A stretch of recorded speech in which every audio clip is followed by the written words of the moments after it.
He kōna I purangi tēnei nā te reo irirangi o Aotearoa. Hi, Paul here. As usual, a word of warning. Coming up, some strong language and descriptions of hunting and fatal accidents. It was rough, and you needed to be tough. They got you up every morning and you climbed up to the tops and back for fitness training. Sometimes you'd push yourself until you're almost flaking out from exhaustion. You were there to do it their way. It separated the wheat from the chaff. You either came up to the plate or you were down the road. We had to sort out who was going to survive and who wasn't going to survive.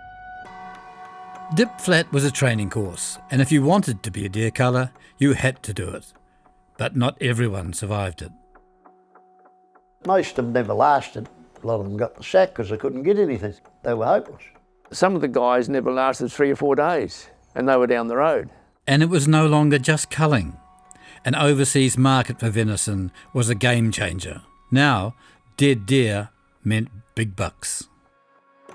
They shot one deer during the week that almost doubled their wages. The price of venison overnight went to $1 a pound. Manch was all on then. Every man his dog was buying aeroplanes. My mother, she wouldn't look me in the eye. She was looking at the ground and she said, "You'll be dead in a week."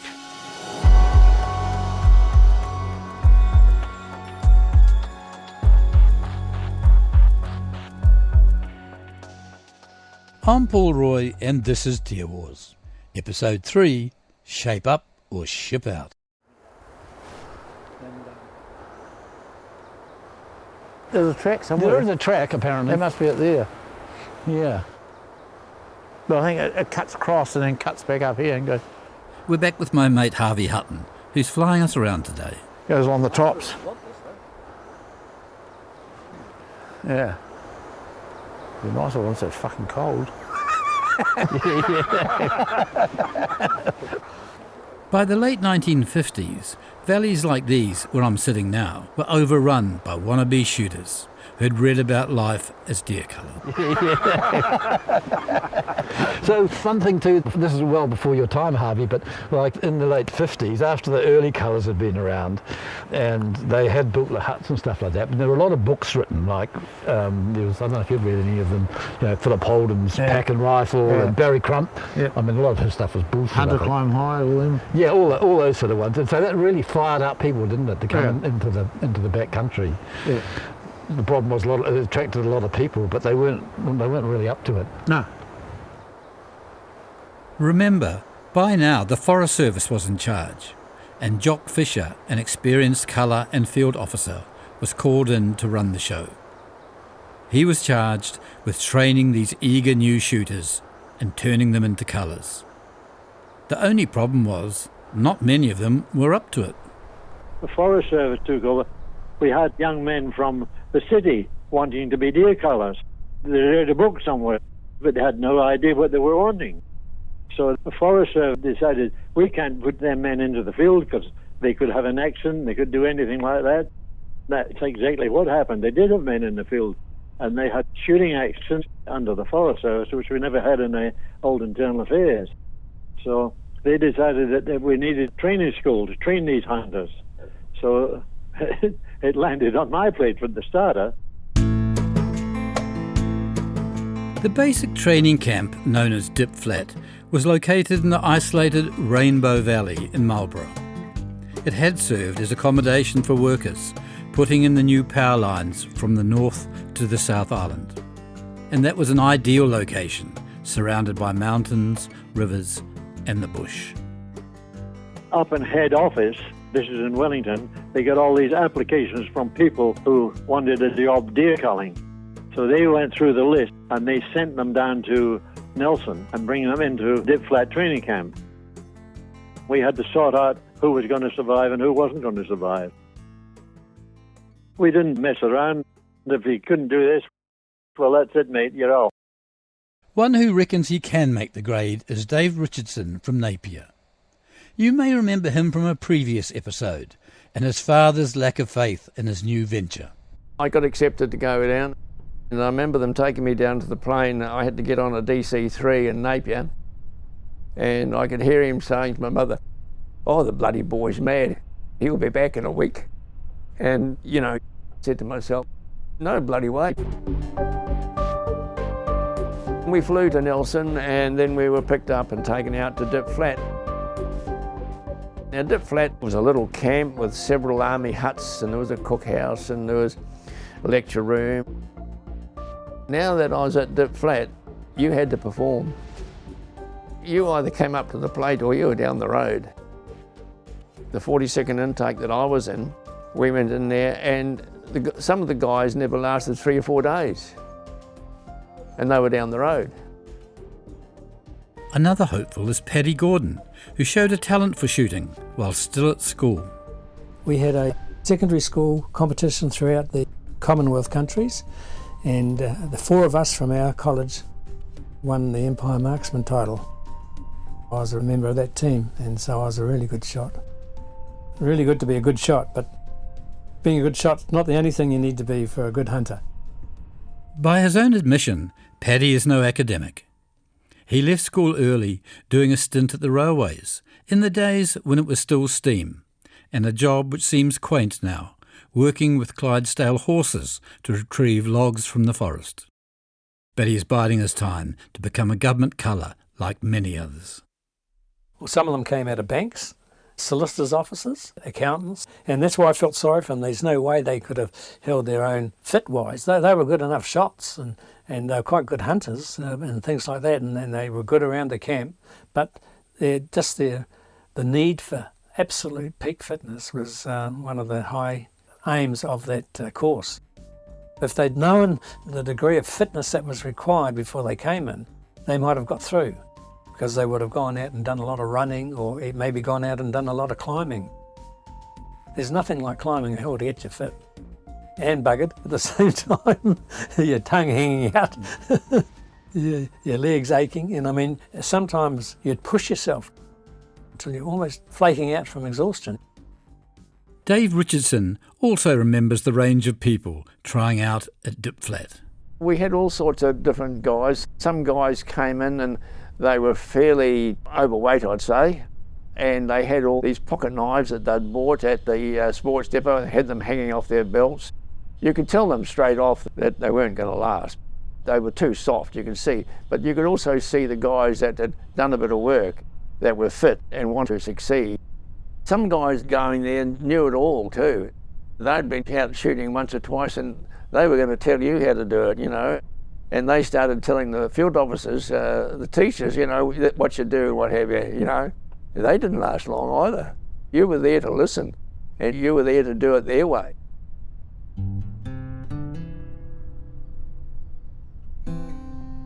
Hokitik's John Singer. Remember, this is the guy who, while still a youngster, rode 20 miles a night on his bike after school to shoot deer, so was already an experienced hunter. But under the new Forest Service rules, he can't become a culler without attending the course. It was a 6 weeks course. You went up there the first fortnight, they got you up every morning and you climbed up to the tops and back for fitness training, back about lunchtime, and in the afternoons they taught you how to pitch a tent and cook a feed on a bloody camp oven. They taught you how to cross rivers without drowning yourself and things like that. A lot of good survival stuff. Well, I'd lived in the bush and camped on our own for years, but a lot of the guys up there, they never even knew how to light a fire, let alone cook a feed on it. Probably about 20 of us in our intake. And how many of them made it through? Oh, there wouldn't have been many. Be lucky if there was bloody 10 at the very outside. A lot of them went through and went deer culling, but most of them never lasted. A lot of them got the sack because they couldn't get anything, you know. They were hopeless. John Singer grew up with the bush as his backyard, and hunting second nature. He'll be okay. But for those from the city, it's all new, with no allowances made for inexperience.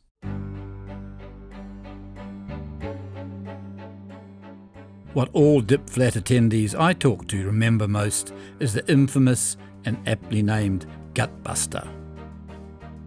A rough track from the river, 3,000 feet straight up to the tops, above the snow line, which supervisor Jock Fisher remembers almost fondly. We had what they call the gut buster. At the Dip Flat camp, there's a track goes straight up to the tops. Every morning after breakfast, up there, mate. And if you can't make top in a week within a certain time, you're not going to be any good on this job. It was hard, but it was fair. Paddy Gordon doesn't remember it quite so fondly. We had the gut buster, which was a walk that you did every day with the instructors, and they were super fit. These men, that was their job, instructing us. And they had off, and we'd all go after, trying to keep up with the lead instructor. I was lucky because of mustering and things like that, so I was used to the hill and I was pretty fit at that stage of my life. But these jokers were fitter than that, and they would virtually try to bust you. And that was a sad thing because some of the jokers were blowing away because of their lack of fitness. They never really understood how fit they had to be. Dave Richardson thinks the gut buster is going to get him thrown off the course. It lived up to its name. And one day we had a person there called Kerry Mawaney. Now Kerry, I thought I had long legs and big, but Kerry was a lot bigger than me. He said, "Oh, we're going up the ring buster today." I thought, oh, hell's teeth. Every stride he took was about 3 of mine. We got to the bush edge, and here he was way up in the top. And we thought he'll say to us, "Oh, well, you boys go out and pick your wages up and you're gone." We got up there and not a word was said. So we followed him back home and nothing was said at all. Those are the sort of things that you remember because, you were taken to your limit all the time. And of course, there's a lot of emphasis on firearms and marksmanship. Some of the trainees have barely handled a rifle before, and some have never even seen a deer, although Paddy Gordon is not one of them. They would have deer silhouettes on rollers. They'd have a cable stretched between 2 or 3 trees, and they'd push the deer silhouette down along the cable, running at the same speed as the deer would run. And you'd be on the range and you'd be firing at that deer, trying to hit it. You had to learn to lead that animal so that it ran into the bullock. One big thing is firearm safety, and with good reason. Firearm safety, you put 1 foot wrong and you're down the track because we're the ones that will cop the bullet. So, and firearm safety has always been a very serious thing under internal affairs. You never walk into a camp with a loaded firearm. You always empty it before and leave the bolt open and stack it there. You don't touch anybody else's firearm. You never walk behind anybody with a bullet up the spout. A bullet up the spout. That means there's a round in the chamber of the rifle. Highly dangerous. You get no idea how careless some of them were. Dave Richardson sees it with his own eyes. We went up to Leatham, I think, and he said, "Are you all ready?" Yeah. So he inspected our rifles to see who had one up the spout. And those that had one up the spout, go and get your pack and you're out. You're gone. Because you never, in a group of people, put one up the spout. You had to travel with your bolt open. If I didn't see a bolt open, I didn't know whether that rifle was disarmed. Some guys were a bit trigger happy. I always liked to follow them. I didn't like to go in front because I had this rifle pointing at you. Some guys were shot that way, There was the odd accident. Not very many, but there were the odd one. Paddy Gordon too takes firearm safety to heart and has it drilled into him forcefully. Terrific firearm safety by the police officer up there. He was just terrific, that man. Welded it into my mind as to our firearm safety and his teaching. One day he came in and he says, "What's half cocked on a 303? And he says, "This is half cocked." Half cocked means the rifle isn't on full safety. And he pulled it back to half cock. And some of you think it's perfectly safe. With that, he dropped the bloody rifle on the edge of the table. And bang! It had a blank in it and fired. Everybody sat up then. And that is the best training of my life I've ever had. Practical, theory, everything. It was just terrific. And the people running it were just terrific. Never had better training. Firearm safety is so important to Paddy that it later costs him his job. I was in the 4th season when I had a disagreement with one of the head men there that were organising us. This joker, who was our head man, came into our hut with a bolt in his rifle, his magazine in his rifle, and propped it up against the wall.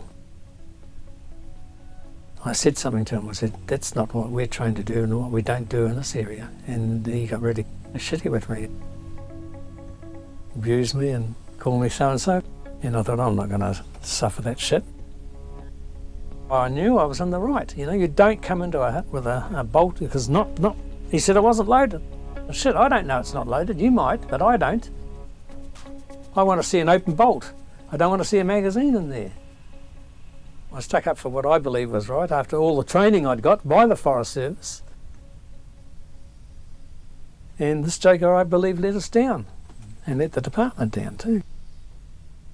And so I just said, I've got something else to do, so I left. Unfortunately, I should have just swallowed my pride a bit. By the 1960s, cullers had been operating throughout New Zealand for 30 years. It's estimated they killed between 1 and 2 million deer, all left where they fell on the ground, with just the tails being taken as proof of kill. Now that sounds impressive and seems to support the legend of the cullers, but appearances can be deceptive. Although Forest Service cullers would carry on for another 15 years, they weren't even close to winning the war. When I left many years ago now, we thought we had the deer under control. After 20 years in the game, Jock Fisher is well placed to comment. We thought at least we were getting the annual increase of deer keeping at a certain level. When the helicopters arrived, it opened our eyes to the amount of deer that were there that we hadn't seen. We'd been on the tops. You might get a few deer. The majority of the deer weren't there. In terms of the effectiveness of the government culling and ground shooters like yourself, was it making any impact on the deer numbers in your opinion? What we were doing? Yeah. No. This is Hunter Shaw, who we will hear more from later on. He spent far more time than most as a ground shooter and has an eye for the big picture. In a very localised way, yes. In an overall sense of deer control, like prior to helicopters, this is just ground hunting, no. No, we were probably just barely denting the populations, but certainly, a valley here, a valley there. So basically, eradication on its own wasn't working. What really changed the game was a surge in venison sales offshore. Suddenly, meat meant money, and there was real incentive for the average guy to pick up a rifle.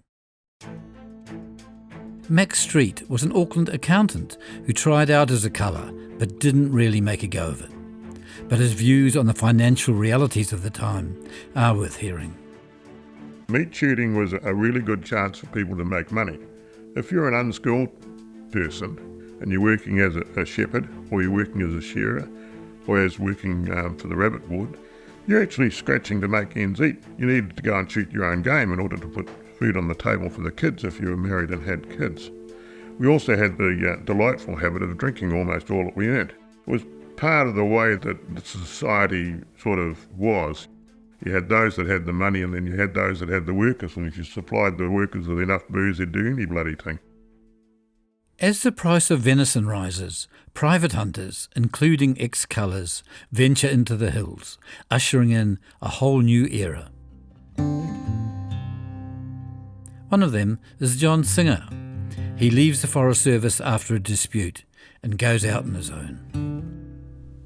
The meat shooting got going, so we all ended up going meat shooting because you bought a Land Rover and you just lived at home and went shooting, and you could make more money shooting meat than you could getting tails anyway, morning and night time. Go out for a morning shot and an evening shot. Sometimes you might go out in the daytime and go bush shooting somewhere or something like that if you wanted a deer. Most times you can get enough in the morning and the evening. What sort of money were you getting then for Oh, it was only about 10 cents a pound in the early days, but that was a lot of money in those days, That A deer would say be worth 12 or 15 pound, right? Well, the average guy wasn't going to get that much a week for a whole week. But if you shot one deer, you're almost getting a week's wages for it. Shooting because the prices were good, was that attracting a lot of other sort of amateurs and people into the game as well? Well, most guys around Hokitika area here had a rifle, and after work at night in the summertime they'd go out and see if they could shoot a deer. Because if they shot one deer during the week, they'd almost double their wages, and they could buy something, buy some clothes or a bit more tucker or something for the kids. The venison industry made this place because all the money was all spent around the town. Not only here, it was the same everywhere. And where was the meat going to, do you know, John? Germany in those days, most of it. Kiwis take to the hills in their hundreds, using horses, light planes, jet boats, tractors, Land Rovers, private cars and trucks. Anything that can carry a carcass is pressed into service. That's all well and good, but you still need the muscle to get the animals out to a pickup point. Evan Waby, a ground hunter, remembers bumping into a friend, Billy Haywood, in one of the valleys. Here he was heading up the flat with this big stag on his back, see, and how you going, Bill? He towed in, and he just kept going, and I said, give you a spell. No, I'm right. Carried on, and I said, come on, I'll give you a break. All right, so he dropped it on the ground. Well, crikey dick. I just managed to get the thing up off the ground, and he went for about 3 chain. I said, oh, bugger this, Haywood. Dropped it, and he picked it up, and away he went. It must have weighed 200 pounds. It was a mammoth bloody thing. Because I could carry a bit of weight, but I never had a hope. I've met Billy Haywood, an excellent hunter who later became a guide, but he is short and wiry. No Hercules to carry a 200-pound deer down one of our long East Coast river valleys. But driven by money, he managed it. While there were lots of weekend warriors or part-time hunters, serious shooters were very organised, and it became their living, not just a pastime.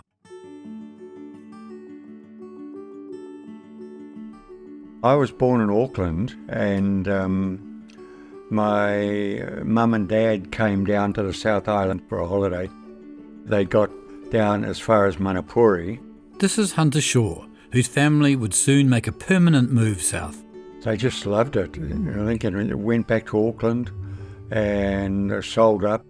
My dad had a taxi business, I think it was there at the time, and they sold the house, bought a truck, and threw my brother and I in the back in a bit of gear and trundled off back down. That was about 1950. With a name like Hunter Shaw, he was never going to drive a taxi for a living, and he's soon at home in his new environment.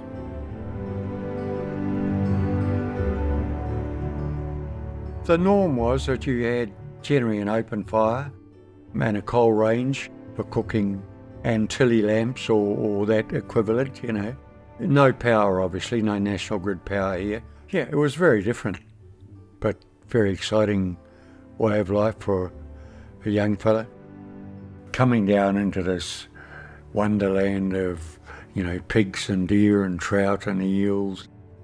I guess that was the catalyst for my interest, well, what evolved later in life into venison recovery, you know. Sure enough, a few years after leaving school, Hunter buys a couple of horses and cuts a track into the home valley at the back of Te Anau. He rebuilds an old hut he finds and sets about making his living as a venison hunter, but in very different conditions to the early cullers. As people often used to, but imagine that you lived in a little mouldy cave, you know, with a lukewarm fire going. I lived in a hut in a log cabin, warm, dry, big open fire. I had all the wood always stacked in there, from backlogs down to kindling, so no matter what the weather was doing, I could come in, I could have a fire going in 5 minutes, dry manuka brush, you know. And I had a gas hob for cooking, I had a camp oven. People say, what would you eat? I say, exactly the same at home. Roasts. Weight was no problem. I'd take in a bag of potatoes With a horse is not just a little paper bag. Take a whole bag full. And you could take in a half side of mutton. You take in what you want. I ate more or less what I eat at home. Lived very well. With a secure base and the valley virtually all to himself, Hunter's got a very settled and profitable hunting routine. I would go out mornings and evenings, as we all did, generally speaking. So you'd be working, 3 or 4 hours in the morning or whatever, and perhaps slightly less in the evening. Right after daylight was productive time. Middle of the day, generally speaking, not so productive. The latter part of the evening, right until it was too dark to shoot. That was the way, that I'd be working. I would be shooting animals individually, 1, 2, 3 sometimes, whatever it was. Because where I was working was in the bush primarily, smaller clearings, so even if there was half a dozen animals, as quite often there was early days, you might only get, 1 or 2 or 3, sometimes more if you're lucky. But as often as not, if there was a group of deer, you would just get a small number of them and they were gone. That was just the nature of the terrain. I had a pack frame. Some guys liked using frames, others hated them. They're a bit of a disadvantage when you're actually hunting because you can tend to get hooked up in vines and stuff like that. But I always thought the advantages of having a pack frame, for me, outweighed the disadvantages. The ease of carrying it, you gut the animal, I tie it into the pack frame and then just physically carry it back to my hut. Then I had a safe at the hut, you could hang 15 or 20 animals up in a safe, fly-proof, so they were kept in really good condition there. The safe was just under the trees in the bush, so always, even on a warm day, it was generally in shade. Then when I was coming out, I had 3 horses, so I would just load the horses up with the animals and lead them down. I had a good track down to my boat at Hope Arm, which was about an hour and a half. So, you could take 8 or 10 animals down on the horses, just in a block down to my boat. It was amazing. Occasionally, yes, I had floods, and occasionally the horses were swimming, which was interesting because I crossed sort of on one bend of the river on the uphill side, and I had to get to the bend on the slightly downhill crossing, and I always did. If I missed that, it would have been very, very difficult. I could well have lost the horses, I'm sure, because the banks were steep. There was strewn with logs everywhere, but I never did miss that crossing, thank goodness. How long were you in the valley for, in the back? Over 20 years. 20 years? Yeah. So you were meat hunting all that time? Yeah, full, absolutely. It was just a great way of life. For me, that was foremost. I guess it was a great way of life. I never became a millionaire, but that didn't worry me.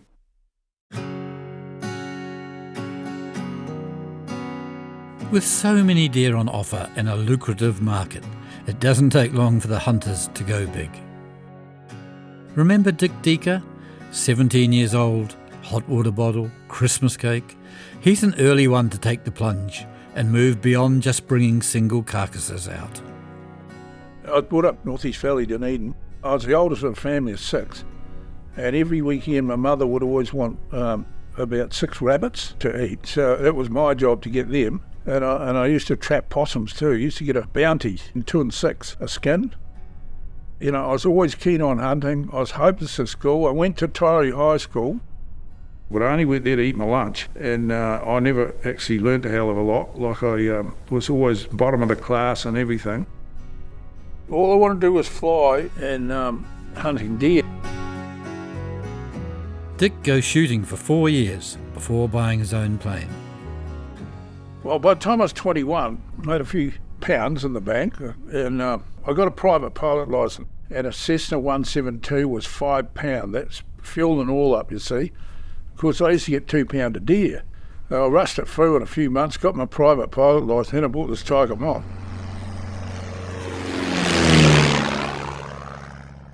And I bought it in Invercargill, and I flew it up to Tyree, My mother and father were there and my brother. That's in the days when they would have had a Austin A55, I think it was at the time. And I got out of this thing there and they took a photo of me. My mother, she wouldn't look me in the eye. She was looking at the ground and she said, "Richard, you'll be dead in a week." And I really thought about that. I still remember saying it, and it was actually quite moving. You know, I hadn't been away from home more than a year or year and a half. When your mother says you're going to be dead in a week, you got to sit up and take notice, you know, like maybe they're right, but I was going to prove her wrong. Greymouth-born Bruce Dando always seemed destined to fly and to shoot deer. I was at school and my brother-in-law, he was mad on hunting, and I went out a few times with him, but I was only 13 or 14 in those days. I bought an old 303 when I was about 16. Brought an old motorbike and used to go out hunting, shooting possums. And in the mid-60s, with venison prices high and fuel prices low, he was the right man, or rather boy, in the right place at the right time. Yeah, and then a friend of mine had an aeroplane in Greymouth, and he was carting deer out for the ground shooters down south of here, Haast and Kangaroo and all around there. So he took me for a fly one day when I was 15, and I thought, well, I'd love to do this myself, so yeah, I got into it. I got my private pilot licence when I was 16, brought an aeroplane, a Piper Cub when I was 18, and then got into shooting deer. It was all very well to have a pilot's licence and a plane, but what was needed was bush strips to land on and fly the carcasses out. In typical Kiwi fashion, hunters walked into the valleys with pickaxes and shovels. They built rough strips of pretty questionable quality. In many cases, pilots just landed on the gravel of a riverbed. A lot of the valleys I'd been in when I was younger, going to these places, you'd think, oh shit, I can't land here now, but if you had a real good wind blowing, like, 20 or 30 knot wind where you can land into the wind, you can just be like a blooming helicopter, just hover in and touch down and get out with your shovel and your grubber and whatever and clear another 150 yards. I mean, the old Cub, they could get off and, you only needed 150 yards sometimes and a couple of deer in the back. As I often found when talking to these pilots, Bruce totally underplays the bodgy and often dangerous nature of these homemade strips. I've flown into a couple and seen lots of others on my longer tramps. I wouldn't even ride a bike on these strips, let alone land a plane. Some had dog legs, others you had to land on riverbeds or dodge fallen trees on takeoff. They're absolutely not for the faint-hearted. One in the Taipo River was quite a big job putting that in because they had to cut a lot of trees down one end of it because it was a one-way airstrip. And you had the land going upriver. A lot of the times if you wanted to take a decent load of meat out of there, you need a bit of wind blowing, so that was quite interesting, I can tell you. Dick Deaker has by now sold his Tiger Moth and bought a more suitable Piper Cub. He gets pretty good at using these remote bush strips until impatience gets the better of him. It was calm early in the morning. I put the 4 deer in, and my brother said. It was about 120 metres long, I guess. And I knew when I was halfway down the airstrip, it was too late to stop. There was a big ditch at the other end, And I thought, I'll just keep going. And I went the full length of the airstrip, and I pulled on flap, and I sort of flew for about 10 metres across this ditch and just plunged into the ground the other side. And I did a lot of damage to it. I didn't have it insured. It cost me about $2,000 or $3,000 then to fix it. So that was a bit of a knock on the, I had to shoot quite a few more deer then to pay for all that. But I got just bad judgment, I guess. But about an hour after that happened, the wind came up to about 10 knots of wind coming up the valley. I would have got away a piece of piss if I just hadn't been so impatient to get out of the place. So it taught me another bloody lesson, don't be in a hurry, Have a think about it. Accidents happened, but not as often as you might think. When they did, it was due to a mixture of rough-as-guts airstrips and the hunters stuffing as many deer as they could into the plane. Piper Cub that I had, but you could actually put them into tighter place and land and take back off, you know, with 4, maybe 5 deer in it, depending on the weight. The price of venison overnight went to $1 a pound, and man, she was all on then. Every man his dog was buying aeroplane. That was good, you know, and it didn't last that long. It sort of, there was a lot of rules came in that you weren't allowed to use fly spray anymore on the carcasses to kill the, you know. So we found the one that didn't smell at all, so that was quite good for about a year. With no supervision, it's tempting to cut corners. And in the early days of venison recovery, many do. Jock Fisher laughs about 2 incidents that would send today's health inspectors into cardiac arrest. And what happened was that I went in with the pilot. The pilot said, well, I've got to pick up some carcasses. We went in there and we landed on the beach. And there's the carcasses. I says, cracky, you're not going to bloody well take those back. He said, yes, I am. They were shot about 10 days ago. The shooter gutted them and put them in the creek to stop the flies from blowing them. And he pulled them out yesterday and he's left them on the beach to dry out. I said, well, I'm not sitting on top of the bloody things. So anyway, I helped them load them onto there, and he flew them down to where the truck was to pick them up, and then he came back and picked me up. I've still got that photograph, and I showed it to the pilot. It might have been a year back. He says, do you remember that? He says, I remember that. He says, I'm glad you didn't get the aeroplane in the photograph. That's the first story. The second is even worse. When I was in Queenstown, I got a phone call one day, and there was this chap from the Department of Ag had come down from Auckland, and he said, oh, I'm a meat inspector. I've come down to look at these venison factories. He says, do you know of them? I said, oh, of course I do. I know them all around here. He says, well, is there any chance of you taking me around to show them? And he says, well, I want to see how the meat's processed. He says, because we've got a right report on it. We went to the place where they were operating, and we walked in there, and as we walked in there, there was a whole pile of empty spray cans lying there. We walked in there and there was all this venison lying on the benches, and the Duke was cutting it up. There were maggots everywhere. They were hosing them out and hosing them off. His eyes popped out of his head. So I took him around and showed him these different areas, and they were all the same. In case you haven't figured it out, it's all pretty free and easy during this period. The venison boom carries on for a number of years, but there are big changes in the air which no one sees coming. Oh, it was just so exciting. This has got to be the only way to go, you know. I heard it coming in a matter of minutes, and I thought, geez, it would be amazing to have one of them. It'd be a lot easier we just shot them out of the helicopter. So we talked on into taking the door off. The days of ground slog are over. He pulled me up and says, you'd better come across and see what we're doing here. He says, we're shooting from the helicopter. And, Jesus, it's working. Roughly 210 deer hit the deck in 20 minutes. That was it. We're never ever going to shoot from the ground again. But dangerous times are ahead as hunters take to the air. They took lots of risks. Terrifying.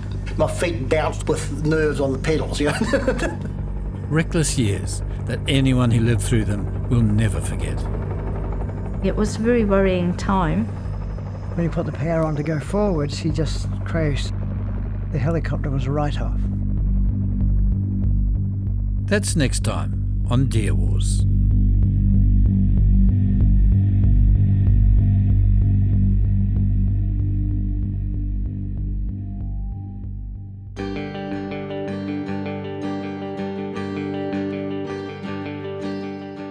Deer Wars is written and presented by me, Paul Roy.